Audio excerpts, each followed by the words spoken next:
Hello everyone, exam वारी में आप सभी का स्वागत है। दोस्तों, आज के इस वीडियो में हम एनसीईआरटी क्लास 7 पॉलिटी के प्रश्नों को डिस्कस करने वाले हैं। क्लास 7 पॉलिटी के बुक का नाम है सामाजिक और राजनीतिक जीवन सेकंड। इसके पहले की वीडियो में हम क्लास 6 के प्रश्नों कर चुके हैं। अगर आपने वीडियो नहीं देखी है तो प्लीज चैनल पर जाके देख सकते हैं। दोस्तों, क्लास 7 में टोटल 10 चैप्टर हैं, तो इन 10 चैप्टर से हम प्रश्न को डिस्कस करेंगे। और अगर आप इसका पीडीएफ चाहते हैं तो ज्वाइन कीजिए हमारे टेलीग्राम चैनल को, जिसका लिंक आपको डिस्क्रिप्शन बॉक्स या कमेंट बॉक्स में मिल जाएगा। दोस्तों, यह video BPSC TRE 3, TRE 4, CTET के अलावा अन्य सभी एग्जाम के लिए भी इम्पोर्टेंट है, जिसमें पॉलिटी के प्रश्न पूछे जाते हैं। तो आप लोग वीडियो को लास्ट तक ध्यान से जरूर देखिएगा। चलिए शुरू करते हैं। आज का पहला प्रश्न है, निम्नलिखित कथनों पर विचार कीजिए। इसमें पहला है, संविधान में उल्लिखित समानता के अधिकार के अनुसार कानून सभी के लिए समान है। बिल्कुल सत्य है। संविधान में उल्लिखित जो समानता का अधिकार है उसके अनुसार कानून जो है सभी के लिए समान है। ये पॉइंट आपका बिल्कुल सही है। दूसरा है, किसी भी व्यक्ति के साथ उसके धर्म, जाति, वंश, जन्म स्थान और लिंग के आधार पर विभेद नहीं किया जा सकता। ये पॉइंट भी आपका बिल्कुल सही है। किसी भी व्यक्ति के साथ उसके धर्म, जात, वंश, जन्म स्थान और लिंग के आधार पर विभेद नहीं किया जा सकता। यानी दोनों पॉइंट सही है, इसलिए ऑप्शन 20 का करेक्ट आंसर हो जाएगा। 1 और 2 दोनों सत्य है। ऑप्शन 20 का राइट आंसर हो जाएगा। इंपॉर्टेंट प्रश्न है, व्याख्या देखते हैं इसके बारे में। संविधान में उल्लिखित समानता के अधिकार के अनुसार कानून सभी के लिए समान है, अर्थात प्रत्येक व्यक्ति यानी देश के राष्ट्रपति से लेकर कामगारों, नौकरों तक सभी को समान कानून का पालन करना है। यानी चाहे राष्ट्रपति हो, चाहे नौकर हो, चाहे कामगार हो, सभी के लिए क्या है, कानून एक समान है। ठीक है, ये किसमें है तो समानता के अधिकार में है। और ये किस अनुच्छेद में है तो अनुच्छेद 14 में है। अनुच्छेद 14 के तहत राज्य भारत के राज्य क्षेत्र में किसी भी व्यक्ति को विधि के समक्ष समता या विधियों के समान संरक्षण से वंचित नहीं करेगा। इंपॉर्टेंट पॉइंट है, इसको ध्यान रखिएगा। आर्टिकल 14 में क्या है, विधि के समक्ष समता, विधि के समक्ष समता या विधियों के समान संरक्षण, ये किसमें है तो ये आपका आर्टिकल 14 में है। इंपॉर्टेंट है, डायरेक्ट प्रश्न बनता है तो इसको ध्यान रखिएगा। दूसरा है, किसी भी व्यक्ति के साथ उसके धर्म, जाति, वंश, जन्म स्थान और लिंग के आधार पर विभेद नहीं किया जा सकता। किस आर्टिकल में है तो ये आर्टिकल 15 में है। दोनों आर्टिकल ध्यान रखिएगा, इंपॉर्टेंट है ये। ठीक है, आगे बढ़ते हैं। समानता का अधिकार किस अनुच्छेद में? समानता का अधिकार इंपॉर्टेंट है, तो ऑप्शन ए इसका राइट आंसर हो जाएगा। अनुच्छेद 14 से 18 में इसका उल्लेख किया गया है। ऑप्शन ए इसका राइट आंसर हो जाएगा। अगर हम बात करें अनुच्छेद 19 से 22, तो इसमें क्या है, 19 से 22 में इसमें स्वतंत्रता का अधिकार है। ठीक है, इसमें क्या है, स्वतंत्रता का अधिकार है, अनुच्छेद 19 से 22। अनुच्छेद 23 से 24 में क्या है, ये आपका इसमें शोषण के विरुद्ध अधिकार है। शोषण के विरुद्ध अधिकार किसमें है तो आर्टिकल आपका 23-24 में है। ठीक है, समानता का अधिकार अनुच्छेद 14 से 18, ऑप्शन ए इसका करेक्ट आंसर हो जाएगा। आगे बढ़ते हैं। समानता को स्थापित करने के लिए संविधान में निम्नलिखित में से कौन से प्रावधान किए गए हैं? इंपॉर्टेंट है।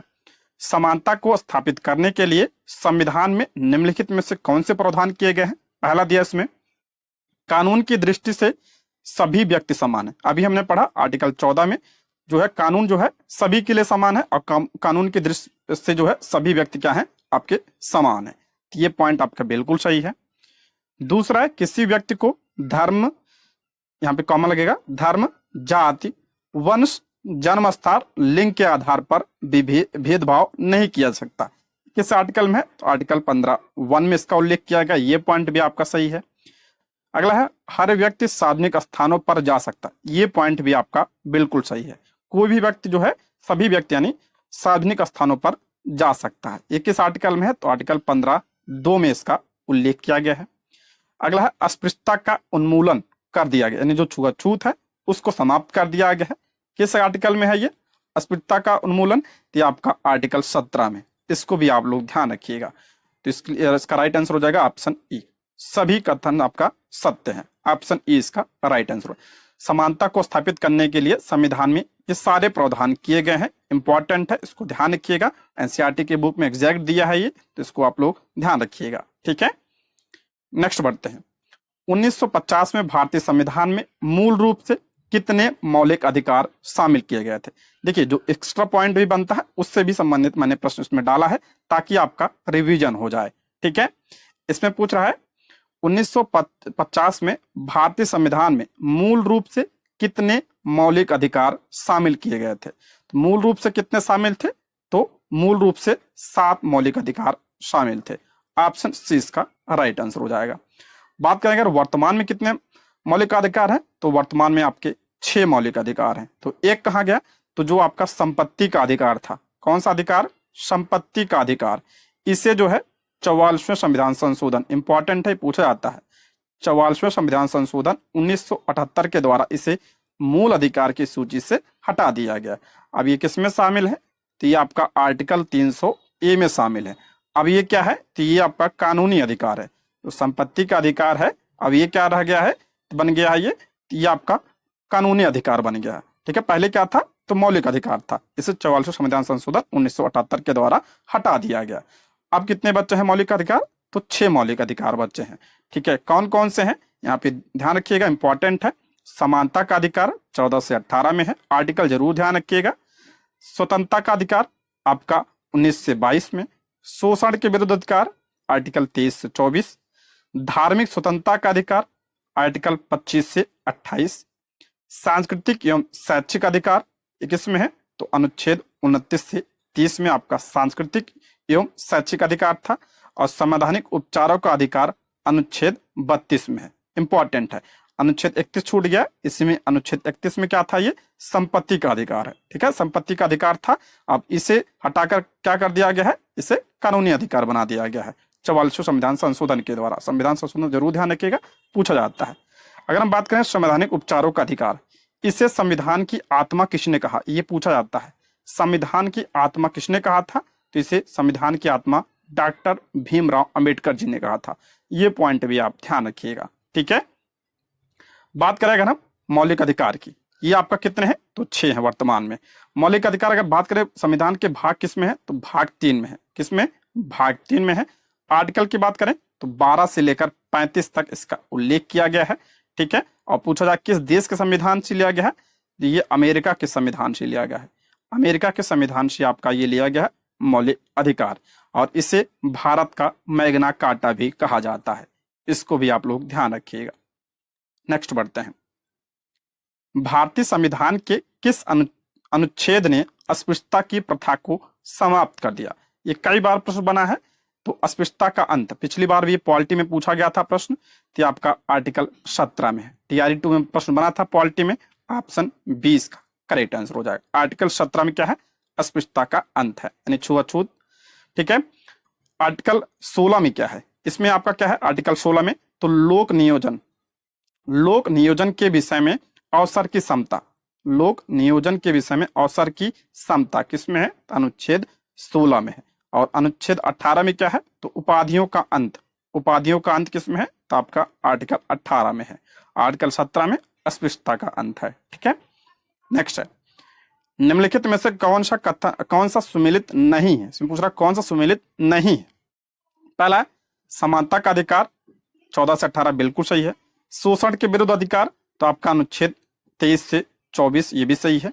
धार्मिक स्वतंत्रता का अधिकार 29-30 में नहीं है, ये आपका क्या हो जाएगा? गलत है, ये आपका सुमेलित नहीं है। अभी हमने पढ़ा था कि आपका इस किस में है? तो धर्म की स्वतंत्रता का अधिकार किस में है? तो आपका आर्टिकल 25 से लेकर 28 में है।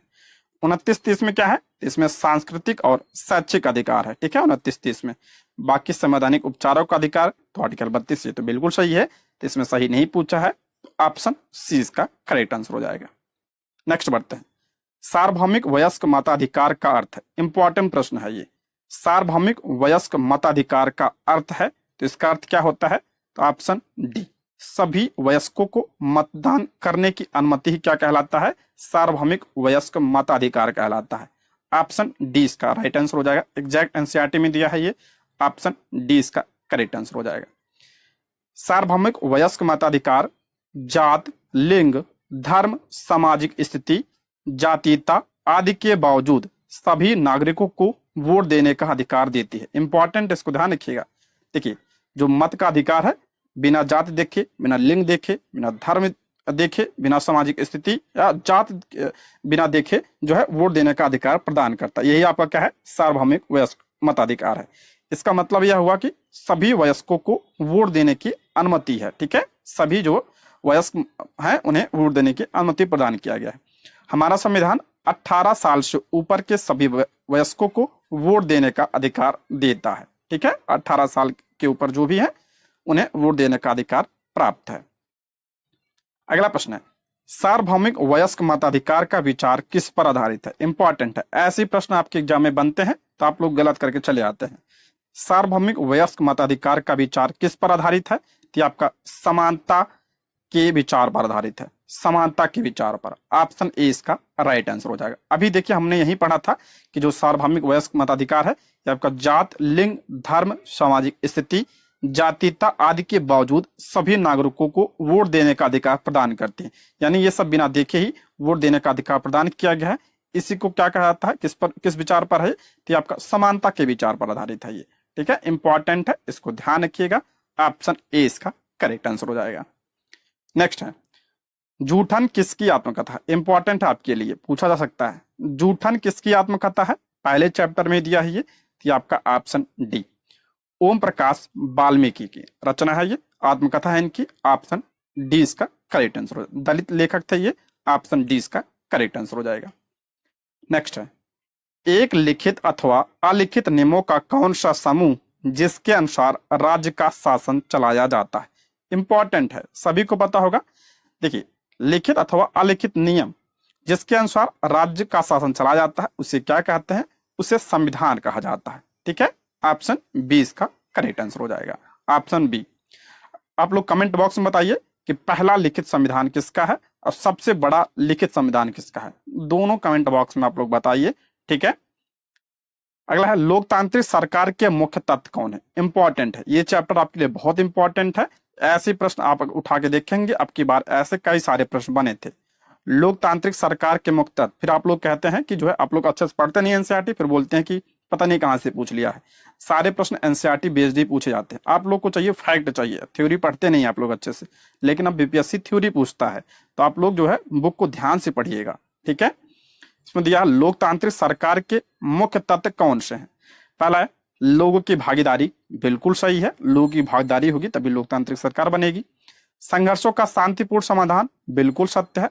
ठीक है, अगला समानता और न्याय, समानता भी और न्याय भी होना चाहिए, ये भी आपका करेक्ट है। तो ऑप्शन डी, ऑप्शन डी, लोकतांत्रिक सरकार तभी कहलाएगी जब लोगों की भागीदारी होगी, उसमें संघर्षों का जो संघर्ष होगा उसका शांतिपूर्ण समाधान किया जाएगा, और समानता और न्याय ये भी आपका करेक्ट है। ऑप्शन डी इसका करेक्ट आंसर हो जाएगा।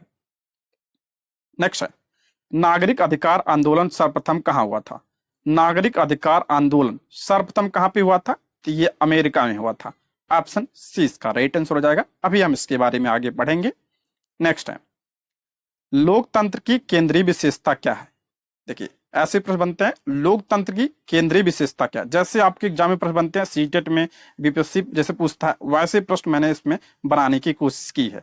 आप लोग प्रश्न कैसे हैं कमेंट बॉक्स में आप लोग जरूर बताइए एक बार। ठीक है, लोकतंत्र की केंद्रीय विशेषता क्या है? तो लोकतंत्र की केंद्रीय विशेषता आपका समानता है। ठीक है, ऑप्शन बी इसका राइट आंसर हो जाएगा, समानता। ठीक है, ऑप्शन बी। नेक्स्ट है, निम्नलिखित कथनों पर विचार कीजिए। पहला है, स्कूल में दोपहर का भोजन देने की योजना सर्वप्रथम आंध्र प्रदेश राज्य में प्रारंभ की गई थी। ये पॉइंट आपका गलत है। स्कूल में दोपहर का भोजन देने की योजना सर्वप्रथम आंध्र प्रदेश में नहीं बल्कि तमिलनाडु में दी गई थी। कहां पे? तमिलनाडु में प्रारंभ किया गया था। तो ये आपका पॉइंट गलत हो जाएगा। दूसरा, 2001 में उच्चतम न्यायालय यानी सुप्रीम कोर्ट ने सभी राज्य सरकारों को इससे अपने अपने राज्य के स्कूलों में 6 माह के अंदर आरंभ करने के निर्देश जारी किए। ये पॉइंट आपका बिल्कुल सत्य है। 2001 में जो सुप्रीम कोर्ट है उसने आदेश दिया था कि राज्य सरकारों को कि अपने अपने राज्य के स्कूलों में 6 माह के अंदर इसे जारी किया जाए। ठीक है, किसे? तो ये आपका जो मिड डे मील है इसे। तो ऑप्शन क्या हो जाएगा इसका? सी। केवल आपका दूसरा सही है, पहला आपका गलत है। ऑप्शन सी इसका करेक्ट आंसर हो जाएगा। देखिए व्याख्या भी देख लेते हैं इसके बारे में। स्कूल में दोपहर का भोजन देने की योजना सर्वप्रथम तमिलनाडु में शुरू की गई। इस कार्यक्रम के काफी सकारात्मक प्रभाव दिखाई दिए। इस कार्यक्रम से जातिगत पूर्वाग्रह को कम करने में काफी सहायता मिली। जातिगत पूर्वाग्रह, क्योंकि स्कूल में उच्च निम्न जात के बच्चे साथ में भोजन करते हैं। इस कार्यक्रम के उन निर्धन विद्यार्थियों की भूख मिटाने में सहायता की है जो प्रायः खाली पेट स्कूल आते हैं। मध्याह्न भोजन कार्यक्रम ने स्कूल में निर्धन बच्चों का प्रवेश व उनकी उपस्थिति को भी बढ़ा दिया है। इसमें आपका जातिगत पूर्वाग्रह को इसने खत्म किया है, क्योंकि जो चाहे आपका उच्च जात के बच्चे हों चाहे निम्न जात के बच्चे हों, एक साथ मिलकर खाना खाते हैं, भोजन करते हैं। वही आपका क्या है, आपका पूर्वाग्रह को दूर किया है। ठीक है, और इसमें क्या हुआ, इससे लाभ क्या हुआ है, तो इससे लाभ हुआ आपका निर्धन जो बच्चे हैं उनका जो है उपस्थिति बढ़ा है। ठीक है, विद्यालय जाने की उपस्थिति बढ़ी है। ठीक है, नेक्स्ट है, भारत में स्कूलों में मध्याह्न भोजन शुरू करने वाला पहला राज्य कौन सा है? अभी बताया था कि भारत में मध्याह्न भोजन शुरू करने वाला पहला राज्य कौन सा है, तो आपका तमिलनाडु है। ऑप्शन सी इसका करेक्ट आंसर हो जाए, तमिलनाडु। तमिलनाडु पहला राज्य है जिसने बच्चों को स्कूल की ओर आकर्षित करने के लिए 1962, डेट जरूर ध्यान रखिएगा, 1962 में मिड डे मील की शुरुआत की और बाद में इसे 15 अगस्त 1995 को केंद्र प्रायोजित योजना के रूप में शुरू किया गया। सर्वप्रथम तमिलनाडु में कब, 1962 में, और बात करें पूरे भारत में कब, 15 अगस्त 1995 को यह जो है शुरू किया गया था, 1995। मध्याह्न यानी मिड डे जो भोजन योजना है किस वर्ष शुरू किया गया था, अभी पढ़ा था 1995। ऑप्शन सी इसका करेक्ट आंसर हो जाएगा। यह प्रश्न पिछली बार पूछा गया था TRE2 में कि मध्याह्न भोजन योजना का नया नाम क्या है। देखिए इसमें मैंने एक्स्ट्रा जो प्रश्न बनाए हैं वो भी बहुत इंपॉर्टेंट है, इससे आपका पूरा रिवीजन आपका हो जाएगा। ठीक है, मध्याह्न भोजन योजना का नया नाम क्या है, तो इसका नया नाम है ऑप्शन ए PM पोषण योजना। ऑप्शन क्या हो जाएगा, ए इसका करेक्ट आंसर हो जाएगा। ठीक है, ऑप्शन ए इसका राइट आंसर हो जाएगा। PM पोषण शक्ति योजना इसका पूरा नाम है, ऑप्शन ए इसका राइट आंसर हो जाएगा। नेक्स्ट बढ़ते हैं, निम्नलिखित कथनों पर विचार कीजिए। पहला इसमें दिया है, रोजा पार्क्स की विद्रोही प्रक्रिया ने अमेरिका में अफ्रीकी अमेरिकियों के साथ असमानता को लेकर एक विशाल आंदोलन प्रारंभ हो गया जो नागरिक अधिकार आंदोलन यानी सिविल राइट्स मूवमेंट कहलाया। बिल्कुल कथन आपका ये सत्य है। रोजा पार्क्स जो महिला थी एक, इनकी विद्रोही प्रक्रिया से अमेरिका में अफ्रीकी अमेरिकियों के साथ असमानता को लेकर एक विशाल आंदोलन प्रारंभ हो गया जो नागरिक अधिकार आंदोलन, जिसे आप लोग सिविल राइट्स मूवमेंट कहते हैं। ठीक है, ये पॉइंट आपका बिल्कुल सही है। दूसरा, अमेरिका में 1964 के नागरिक अधिकार अधिनियम ने नस्ल, धर्म और राष्ट्रीय मूल के आधार पर भेदभाव को निषेध कर दिया। बिल्कुल सही है। अगर पूछा जाए कि नागरिक अधिकार अधिनियम कब आया था अमेरिका में, तो 1964 में आया था। ठीक है, इससे क्या हुआ था, नस्ल, धर्म और राष्ट्रीय मूल के आधार पर भेदभाव को निषेध कर दिया गया था। तो इसलिए इसका राइट आंसर हो जाएगा ऑप्शन बी। दोनों कथन आपके बिल्कुल सत्य है, ऑप्शन बी इसका करेक्ट आंसर हो जाएगा। ठीक है, सिविल राइट्स मूवमेंट की शुरुआत करने का श्रेय अफ्रीकी अमेरिकी महिला रोजा पार्क्स को दिया जाता है। इनका नाम जरूर ध्यान रखिएगा, किसे, रोजा पार्क्स।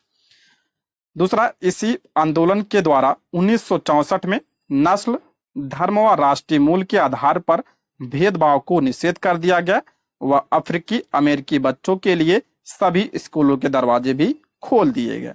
ठीक है, इंपॉर्टेंट है, इसको ध्यान रखिएगा आप लोग। नेक्स्ट है, भारत सरकार ने विकलांगता अधिनियम किस वर्ष पारित किया? भारत सरकार ने विकलांगता अधिनियम, ये एनसीईआरटी में एग्जैक्ट दिया है, इसको ध्यान रखिएगा, कब पारित किया था? 1995 में। ऑप्शन बी इसका करेक्ट आंसर हो जाएगा, ऑप्शन बी। विकलांग व्यक्तियों के अधिकार अधिनियम 2016 ने विकलांग व्यक्ति अधिनियम 1995 की जगह ली। पॉइंट ध्यान रखिएगा। अब इसकी जगह क्या है 1995 जगह पे, तो विकलांग व्यक्तियों के अधिकार अधिनियम 2016। ठीक है, ये पॉइंट ध्यान रखिएगा। विकलांग व्यक्ति का अर्थ क्या होता है कि लंबे समय तक शारीरिक, मानसिक, बौद्धिक या संवेदी हानि वाला व्यक्ति जो बाधाओं के साथ बातचीत में दूसरे के साथ समान रूप से समाज में उसकी पूर्ण और प्रभावी भागीदारी में बाधा डालता है। ठीक है, इंपॉर्टेंट है, इसको ध्यान रखिएगा। दोस्तों, यदि आप हमारे चैनल पर नए हैं तो प्लीज चैनल को सब्सक्राइब करें, और अगर आपको वीडियो पसंद आती है तो लाइक, शेयर और कमेंट करें, और कोई सुझाव हो तो आप लोग कमेंट बॉक्स में जरूर बताइएगा। ठीक है, वीडियो कैसी लगी ये भी कमेंट बॉक्स में आप लोग जरूर बताइएगा। ठीक है, आगे बढ़ते हैं। विकलांग व्यक्तियों का अंतर्राष्ट्रीय दिवस कब मनाया जाता है? विकलांग व्यक्तियों का अंतर्राष्ट्रीय दिवस कब मनाया जाता है? तो 3 दिसंबर को मनाया जाता है। ऑप्शन ए इसका राइट आंसर हो जाए। 3 दिसंबर को विकलांग व्यक्तियों का अंतर्राष्ट्रीय दिवस मनाया जाता है। दिवस से प्रश्न बनता है तो ध्यान रखिएगा। 10 दिसंबर को कौन सा दिवस मनाया जाता है? 10 दिसंबर को राष्ट्रीय मानवाधिकार दिवस मनाया जाता है। मानवाधिकार, ये पिछली बार पूछा गया था, मानवाधिकार हेडमास्टर वाले उसमें। ठीक है, मानवाधिकार दिवस आपका 10 दिसंबर को मनाया जाता है।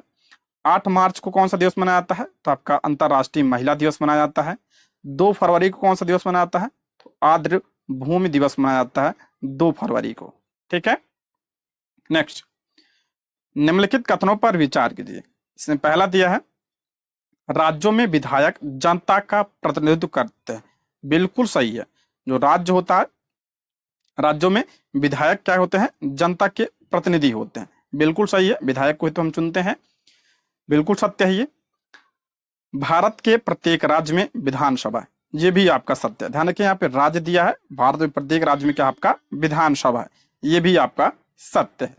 तो इसका राइट आंसर, जिसमें पूछा कौन सा कथन असत्य, ध्यान से पढ़िएगा प्रश्न, असत्य पूछा है तो इसमें असत्य कोई भी नहीं है, तो ऑप्शन डी, इनमें से कोई नहीं। ऑप्शन डी इसका राइट आंसर हो जाए, यानी दोनों कथन आपके बिल्कुल सत्य हैं। भारत के प्रत्येक राज्य में विधानसभा है और हर राज्य कई निर्वाचन क्षेत्रों में बटा हुआ है। सभी राज्यों में क्या आपका विधानसभा है, और जो ये क्या हुए हैं, ये निर्वाचन क्षेत्रों में बटे हुए हैं। हर निर्वाचन क्षेत्र से जनता एक प्रतिनिधि चुनती है, जो विधानसभा का सदस्य अर्थात विधायक बन जाता है और अपने क्षेत्र की जनता का प्रतिनिधित्व करता है। विधायक को क्या कहा जाता है? एमएलए कहा जाता है, यानी मेंबर ऑफ लेजिस्लेटिव असेंबली कहा जाता है इसे। ठीक है, इसलिए दोनों कथन आपका बिल्कुल सत्य है, इंपॉर्टेंट है, ध्यान रखिएगा। नेक्स्ट, विधानसभा के सदस्य को क्या कहा जाता है? तो विधानसभा के सदस्य को एमएलए कहा जाता है। अभी हमने पढ़ा, ऑप्शन क्या हो जाएगा? 20 का राइट आंसर हो जाए। एमपी किसे कहा जाता है? एमपी मेंबर ऑफ पार्लियामेंट, जिसे आप लोग संसद के सदस्य को क्या कहा जाता है? एमपी कहा जाता है। आप लोग कमेंट बॉक्स में बताइए, एमएलसी किसे कहा जाता है? एमएलसी किसे कहा जाता है?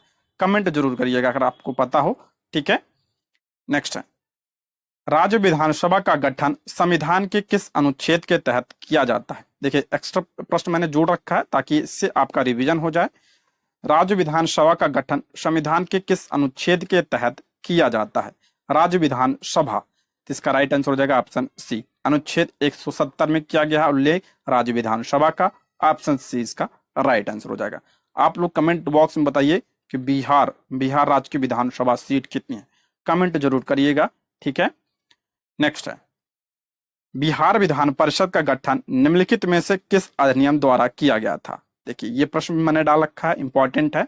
बिहार विधान परिषद का गठन निम्नलिखित में से किस अधिनियम के द्वारा किया गया था? तो इसका राइट आंसर हो जाएगा ऑप्शन बी, भारत सरकार अधिनियम 1912 के द्वारा। ऑप्शन बी इसका राइट आंसर हो जाएगा। देखिए, बिहार विधान परिषद का गठन भारत सरकार अधिनियम 1912 द्वारा भारतीय परिषद अधिनियम 1861 और 1909 में संशोधन करके उपराज्य को सलाह देने के लिए किया गया था। 12 दिसंबर 1911 को भारत सरकार द्वारा बिहार और उड़ीसा के एक नए प्रांत का निर्माण किया गया, सभी को पता होगा। 1912 में विभिन्न श्रेणियों के से संबंधित कुल 43 सदस्यों वाली बिहार विधान परिषद का गठन किया गया था। परिषद की पहली बैठक 20 जनवरी 1913 को पटना कॉलेज बांकीपुर में बुलाई गई थी। जो आपका विधान परिषद की पहली बैठक अगर पूछा जाए कब बुलाई गई थी, तो 1913 में। कहाँ पे? तो पटना कॉलेज बांकीपुर में। ठीक है, आप लोग कमेंट बॉक्स में बताइए कि पटना कॉलेज की स्थापना कब हुई थी। पिछली बार पूछा गया था, अब की बार ही तैयारी 3 में पूछा गया था, पटना कॉलेज की स्थापना कब हुई थी। हिस्ट्री में पूछा गया था प्रश्न, कमेंट बॉक्स में जरूर बताइएगा। नेक्स्ट है, बिहार विधान परिषद में सदस्यों की संख्या कितनी है? विधान परिषद किसका पूछा है? बिहार। बिहार विधान परिषद में सदस्यों की संख्या कितनी है? तो बिहार में कितनी है? 75 है। ऑप्शन क्या हो जाएगा? ए इसका राइट आंसर हो जाएगा। अच्छा, कितने राज्यों में विधान परिषद है? वर्तमान में 6 राज्यों में आपका क्या है? विधान परिषद है। कौन कौन से राज्य है? तो आपका बिहार एक तो है, बिहार, उत्तर प्रदेश में भी है आपका, और कहाँ पे है? कर्नाटक में है। नाम जरूर ध्यान रखिएगा छवों का। और कहाँ पे है? कभी कभी कूट में पूछ लेता है, तो छवों का नाम ध्यान रखना आपके लिए जरूरी है। आंध्र प्रदेश में है। और कहाँ पे है आपका? तेलंगाना में है। ठीक है। और कहाँ पे है? महाराष्ट्र में है। ठीक है, महाराष्ट्र में। दोस्तों यह जो है सभी के लिए इंपॉर्टेंट जो भी वीडियो है, ये सभी के लिए इंपॉर्टेंट, चाहे आप टीजीटी की तैयारी करें, चाहे पीजीटी की, चाहे सिक्स, चाहे सीटेट वगैरह, चाहे किसी भी एग्जाम की तैयारी कर रहे हैं, तो एनसीईआरटी तो से सभी एग्जाम में प्रश्न बनते हैं। ठीक है, तो सभी के लिए इंपॉर्टेंट है।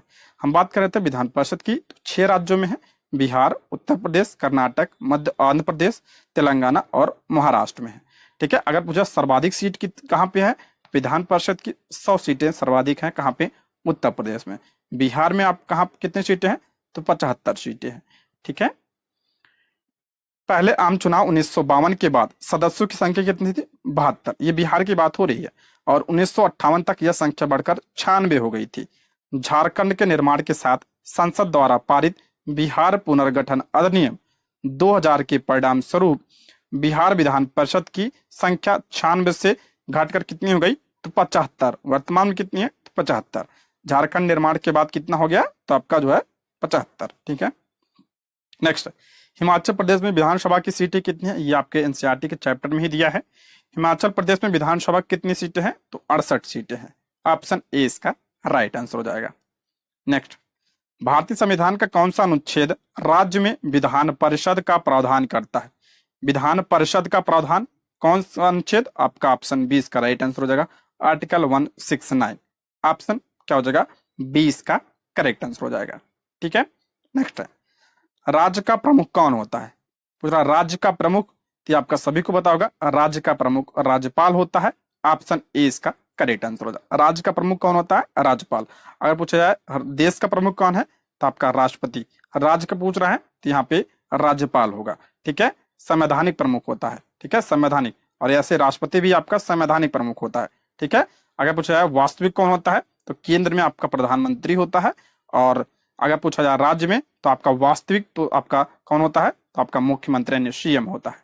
इसमें आपका प्रमुख पूछा है तो आपका राज्यपाल ही होगा। राइट आंसर ऑप्शन ए इसका राइट आंसर हो जाएगा। बात करेंगे राज्यपाल की नियुक्ति कौन करता है, तो राष्ट्रपति करता है। राष्ट्रपति राज्यपाल की नियुक्ति करता है। ठीक है। नेक्स्ट है, लिंग डैश है। देखिए ये सीटेट में बहुत बार पूछा गया प्रश्न है। लिंग क्या है? तो लिंग जो है सामाजिक संरचना यानी सामाजिक निर्माण। ऑप्शन 20 का राइट आंसर हो जाएगा। ऑप्शन 20 का राइट आंसर। लोग जैविक लगाते हैं, नहीं जैविक नहीं होगा। लिंग जो है आपका सामाजिक है। ऑप्शन 20 का राइट आंसर हो जाएगा। देखिए लिंग एक सामाजिक संरचना है जो समाज में लड़कों और लड़कियों, पुरुषों और महिलाओं के दृष्टिकोण, भूमिकाओं, जिम्मेदारियों और व्यवहार स्वरूप को प्रभावित करती है। लिंग क्या है? आपका समाज के द्वारा बनाया गया है। तो आपका क्या है? सामाजिक संरचना है। जो भेदभाव हम करते हैं ना, वही बात वही उसी को लेकर दिया गया है। एक समाज में नर और मादा होते हैं। हमारे समाज में लैंगिक पूर्वाग्रह, लैंगिक रूढ़िवादिता क्या है? ये आपका जो है बीमार प्रथाएं हैं। ठीक है, ये सीटेट का फेवरेट क्वेश्चन है। नेक्स्ट है, घरेलू हिंसा से महिला संरक्षण अधिनियम कब आया था? मोस्ट इंपॉर्टेंट है सभी के लिए। घरेलू हिंसा से महिला संरक्षण अधिनियम कब आया था? तो आपका 2005 में आया था। ऑप्शन 20 का राइट है। यानी कि अधिनियम की बात हो रही है तो 2005 में यह अधिनियम आया था। घरेलू हिंसा से महिला संरक्षण अधिनियम 2005 भारत की संसद द्वारा पारित एक अधिनियम है जिसका उद्देश्य घरेलू हिंसा से महिलाओं को बचाना और पीड़ित महिलाओं को विधिक सहायता उपलब्ध कराना है। और ये पूछा जाएगा लागू कब हुआ था? कि 26 अक्टूबर 2006 को लागू हुआ था। ध्यान रखिएगा, अधिनियम 2005 में, लागू कब हुआ था? 26 अक्टूबर 2006 में यह लागू हुआ था। ठीक है, घरेलू हिंसा से महिला संरक्षण अधिनियम। नेक्स्ट है, सुप्रीम कोर्ट ने विशाखा गाइडलाइन कब जारी किया था? इंपॉर्टेंट है ये। विशाखा गाइडलाइन सुप्रीम कोर्ट ने कब जारी किया था? तो 1997 में। 1997। ऑप्शन 20 का राइट आंसर हो जाए। विशाखा गाइडलाइन है क्या?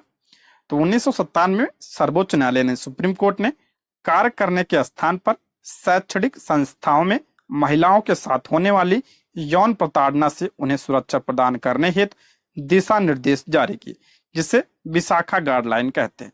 ध्यान रखिएगा, जहाँ पे महिलाएं काम करती हैं, ठीक है, जैसे आपका कोई ऑफिस हो गया या आपका विद्यालय हो गया, वहां पे जो है महिलाओं को कैसे सुरक्षा प्रदान की जाएगी उसके बारे में है ये, ठीक है।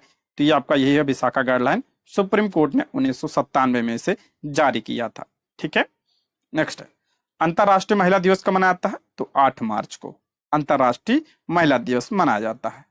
अल राज सुंदरी देवी की आत्मकथा का शीर्षक मोस्ट इंपॉर्टेंट है आपके लिए, बहुत इंपॉर्टेंट है, कई बार ये प्रश्न बना है, सीटेट में भी बना है, ठीक है। राज सुंदरी देवी की आत्मकथा का शीर्षक बीपीएससी के लिए भी इंपॉर्टेंट है ये, थी आपका अमर जीवन। ऑप्शन ए इसका राइट आंसर हो जाएगा, अमर जीवन, ऑप्शन ए इसका राइट आंसर हो जाएगा। और ये किस भाषा में? तो आपका बंगाली भाषा में है, ठीक है, बंगाली भाषा में लिखी गई है। राज देवी की क्या है? आत्मकथा है, अमर जीवन। सुल्ताना का स्वप्न, ये भी इंपॉर्टेंट प्रश्न है, सुल्ताना का स्वप्न किसके द्वारा लिखी गई है? तो आपका बेगम रुकैया, ऑप्शन ए इसका राइट आंसर हो जाएगा, ठीक है। नेक्स्ट है, कथन दिया है, करण दिया है, ठीक, कथन दिया है, जब सरकार समाचार के किसी अंश, फिल्म के किसी दृश्य या गीत को की किसी अभिव्यक्ति को जन समुदाय तक पहुंचने से प्रतिबंधित करती है तो उसे सेंसरशिप कहा जाता है। इंपॉर्टेंट है, बिल्कुल सही है ये। देखिए क्या होता है, कभी कभी आपने सुना होगा कि फिल्म में अगर कोई ऐसा दृश्य होता है जो समाज के लिए नुकसानदेह होता है, उसे क्या कर दिया जाता है? उसे हटा दिया जाता है।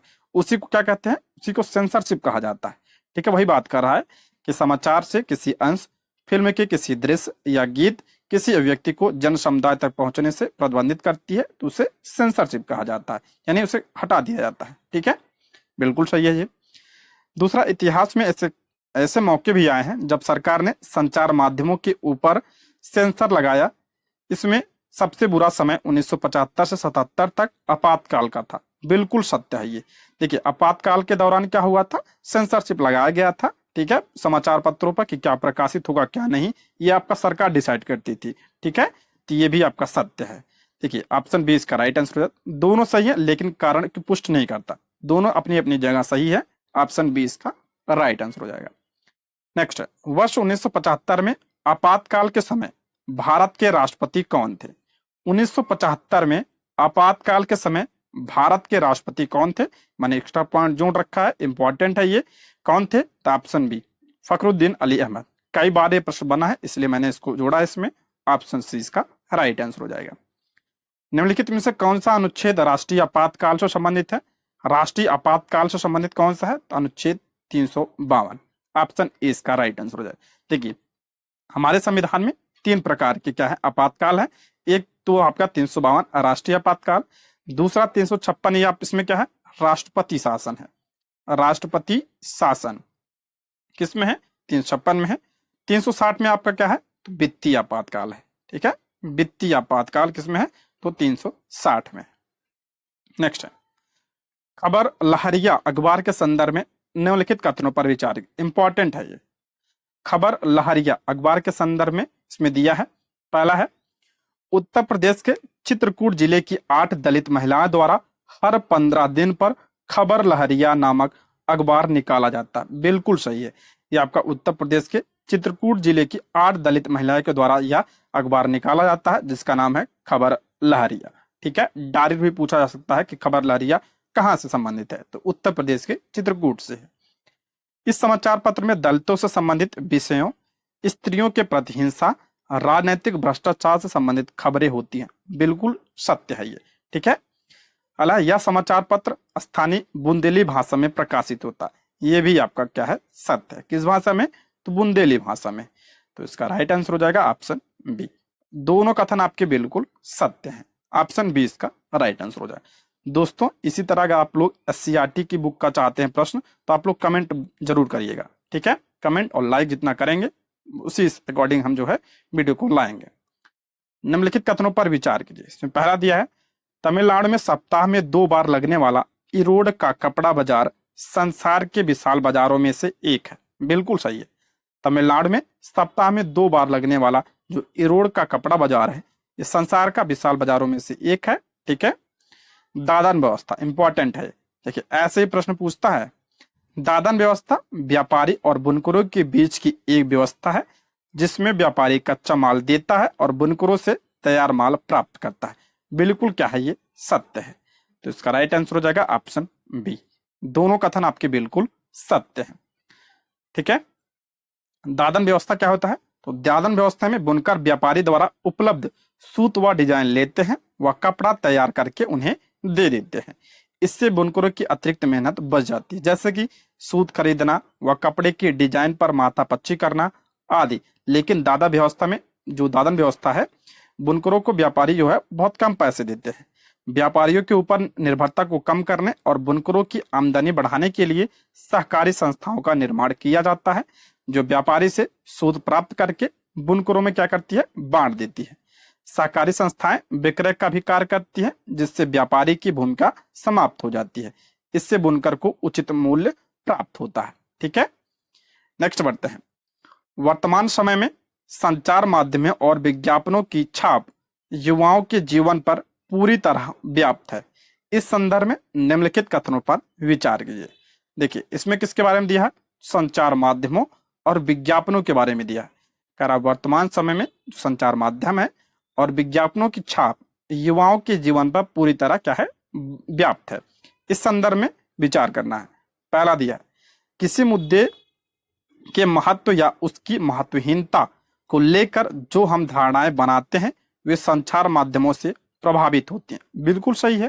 देखिए, जो आपको जो मीडिया दिखाएगा या जो हम अखबार वगैरह में पढ़ेंगे उससे ही हम जो है अपनी मानसिकता बनाते हैं, उसी से हम उसी अकॉर्डिंग जो है धारणा बनाते हैं। अगर उसमें सही दिया तो हम सही धारणा बनाते हैं, अगर उसमें गलत दिया तो हम गलत धारणा अपने मन में बनाते हैं।